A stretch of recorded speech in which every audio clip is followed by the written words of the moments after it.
গাধাকে সৃষ্টি করার পর তাকে বলা হলো সকাল থেকে সন্ধ্যা পর্যন্ত তাকে ক্লান্তিহীন পরিশ্রম করতে হবে, সারা জীবন তাকে পিঠে ভারী বোঝা বইতে হবে, খেতে পাবে শুধু ঘাস, আর তার মাথায় কোনো বুদ্ধি থাকবে না। তার আয়ু হবে 50 বছর। গাধা করজোড়ে সৃষ্টিকর্তাকে বলল, আমি এত বছর বাঁচতে চাই না, আমাকে 20 বছর আয়ু দেওয়া হোক। সৃষ্টিকর্তা সেটাই মঞ্জুর করলেন। কুকুরকে যখন সৃষ্টি করা হলো তখন তাকে বলা হলো যে সে হবে মানুষের সবচেয়ে বড় বন্ধু, কিন্তু সে খাবে মানুষের উচ্ছিষ্ট, এবং তার আয়ু হবে 30 বছর। কুকুর সৃষ্টিকর্তাকে বলল, আমি এত বছর বাঁচতে চাই না, আমাকে 15 বছর আয়ু দেওয়া হোক। সেটাই মঞ্জুর করা হলো।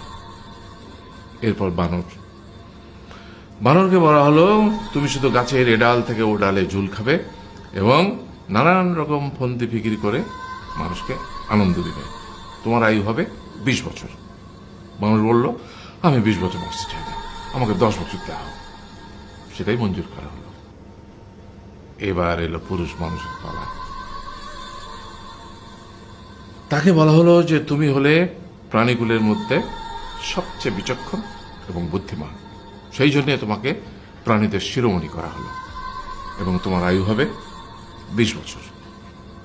তখন পুরুষ মানুষ বলল, করজোড়ে বলল সৃষ্টিকর্তাকে যে 20 বছর আয়ু অত্যন্ত কম, হে প্রভু, আমাকে ওই গাধার সে যে 30 বছর আয়ু চায়নি সেটা আমাকে দেয়া হোক, ওই যে কুকুর 15 বছর ফিরিয়ে দিয়েছিল সেটাও আমাকে দেয়া হোক, আর যে বানর 10 বছর নেয়নি সেটাও আমাকে দেয়া হোক। 20 বছর অত্যন্ত কম, আমি দীর্ঘদিন বাঁচতে চাই। সৃষ্টিকর্তা সেটাও মঞ্জুর করলেন। তারপর কি হলো? সেই থেকে ছেলেরা পুরুষ মানুষ হিসেবে বাঁচে 20 বছর, তারপরের 30 বছর সংসারের বোঝা পিঠে করে বয়ে বেড়ায়, সেটা কার মতো? গাধার মতো। তারপরের 15 বছর সে তার ছেলে মেয়েরা যা দেয় সেই রকম ঠিক কুকুরের মতো উচ্ছিষ্ট খেয়ে বাঁচে। আর তারপরে বৃদ্ধ বয়সে ঠিক বানরের মতো, যেমন গাছের এডাল থেকে ওডাল ঝুল খায় বানর, তেমনি এই ছেলের বাড়ি থেকে ওই ছেলের বাড়ি, আর নানান রকম ফন্দি ফিকির করে তার নাতি নাতনিদের আনন্দ দেওয়ার চেষ্টা করে।